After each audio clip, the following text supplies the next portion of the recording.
Dear students, आज हम बात करेंगे डिटर्मिनेंट ऑफ 2x2 मैट्रिक्स, यानी 2x2 मैट्रिक्स का हम किस तरह से डिटर्मिनेंट लेंगे। जब वर्ड डिटर्मिनेंट की बात करते हैं तो बेसिकली हम डिटर्मिनेंट से हम ये डिटर्मिन करते हैं या ये अखज़ करते हैं कि क्या जो गिवन लाइंस हैं, for example 4x minus 3y equal 0 minus 5x plus 2y equal 0। अब जैसे ये टू गिवन लाइंस हैं, क्या ये लाइंस पैरेलल हैं आपस में, यानी किसी एक पॉइंट पे भी जाके इंटरसेक्ट नहीं करती, ये लाइन इंटरसेक्टिंग है कि किसी एक पॉइंट पे, या ओवरलैपिंग है कि एक दूसरे पे ओवरलैप करती हैं। ठीक है, तो डिटर्मिनेंट से हम भी डिटर्मिन करते हैं। ठीक है, अब आप देखें कि किस तरह से अगर हम इसको मैट्रिक्स फॉर्म के अंदर लिखते हैं, ठीक है, इसी चीज़ को इन मैट्रिक्स फॉर्म। ठीक है, मैट्रिक्स फॉर्म, चूंकि मैट्रिक्स फॉर्म इक्वेशंस को जब हम सब्स्टिट्यूशन मेथड से या किसी मेथड से भी सॉल्व करते हैं तो हम बेसिकली उनके कोफिशिएंट के साथ डील करते हैं। तो मैट्रिक्स फॉर्म के अंदर भी ये बेसिकली कोफिशिएंट ही बन जाते हैं। अगर आप देखें 2x2 के अंदर 2 लाइंस होंगी तो 4 माइनस 3 और माइनस 5 और 2। हम सिर्फ जो x और y के साथ कोफिशिएंट उनके साथ डील करते हैं। तो आप यहाँ से देखें तो जब आपके पास 2 लाइंस होंगी, 2 साइमल्टेनियस 2 वेरिएबल्स के साथ, इन 2 वेरिएबल्स, ठीक है, लीनियर इक्वेशंस होंगी, तो आपके पास उस केस के अंदर सिर्फ जो हमेशा स्क्वायर मैट्रिक्स ही बनेगा। ठीक है, हमेशा आपके पास स्क्वायर मैट्रिक्स बनेगा, इसलिए हम बोलते हैं 2x2 मैट्रिक्स का,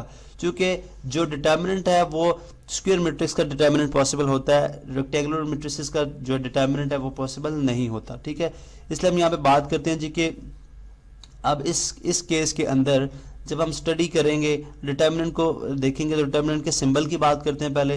लेट से हमारे पास ये मैट्रिक्स है, इसको मैं एक नेम भी दे दूं अगर, तो लेट से ये नेम है जी, इसको दे देता हूँ जी ए एक मैट्रिक्स है।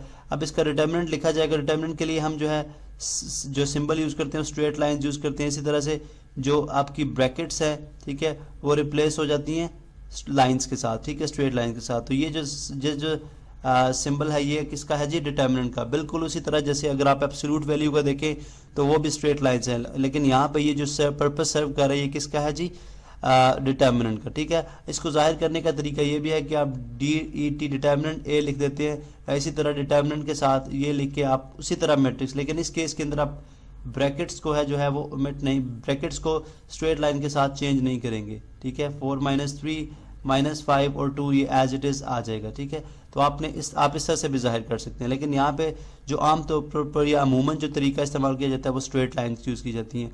फाइंड कैसे किया जाता है, आप फर्ज करें कि यहाँ पे मैं इनको किसी सिंबल के साथ जाहिर करता हूँ। ये फर्ज करें 4a है, माइनस 3b है, माइनस 5c है और जो 2 है वो d है। ठीक है, तो आपको याद रहे कि जो मैट्रिसेस होते हैं इसके अंदर ये वाली, इसके 2 डायगोनल्स हैं। ठीक है, ये वाला डायगोनल कहलाता है जी प्राइमरी डायगोनल, ये क्या कहलाता है जी, प्राइमरी डायगोनल। ठीक है, और ये कहलाता है सेकेंडरी डायगोनल, ये कहलाता है हमारे पास सेकेंडरी डायगोनल। हम क्या करते हैं जी, product of primary diagonal entries, यानी प्राइमरी डायगोनल एंट्रीज का प्रोडक्ट जो कि 4 into 2 कितना बनता है 8।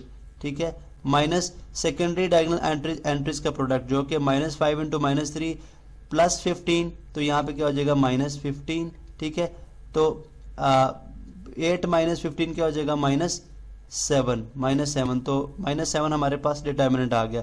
अगर आप इस फार्मूले को जनरलाइज कर दें, ठीक है, जनरल फॉर्म के अंदर अगर हम इसको लिखना चाहें तो हम इस तरह भी लिख सकते हैं। वो फार्मूला बनता है जी AD माइनस BC, यानी दोबारा से देख लें, प्राइमरी डायगोनल की एंट्रीज का प्रोडक्ट माइनस सेकेंडरी डायगोनल की एंट्रीज का प्रोडक्ट। ठीक है, तो इस तरह से हम देखते हैं, इस तरह से आपने देखा जी हम डिटर्मिनेंट फाइंड आउट करते हैं।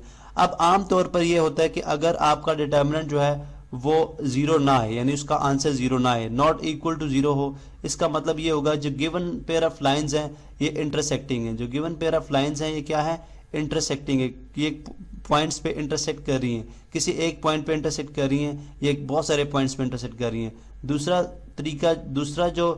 दूसरी जो पॉसिबिलिटी हो सकती है कि अगर आपका डिटर्मिनेंट 0 आ जाए। ठीक है, अगर आपका डिटर्मिनेंट 0 आ जाए तो उस केस के अंदर ये इस बात की गारंटी होगी कि वो दोनों लाइंस आपस में इंटरसेक्टिंग नहीं है, बल्कि वो दोनों लाइंस पैरेलल हैं। ठीक है, तो ये था जी बेसिक कॉन्सेप्ट डिटर्मिनेंट का, और खासकर हमने देखा जी 2x2 मैट्रिक्स के लिए।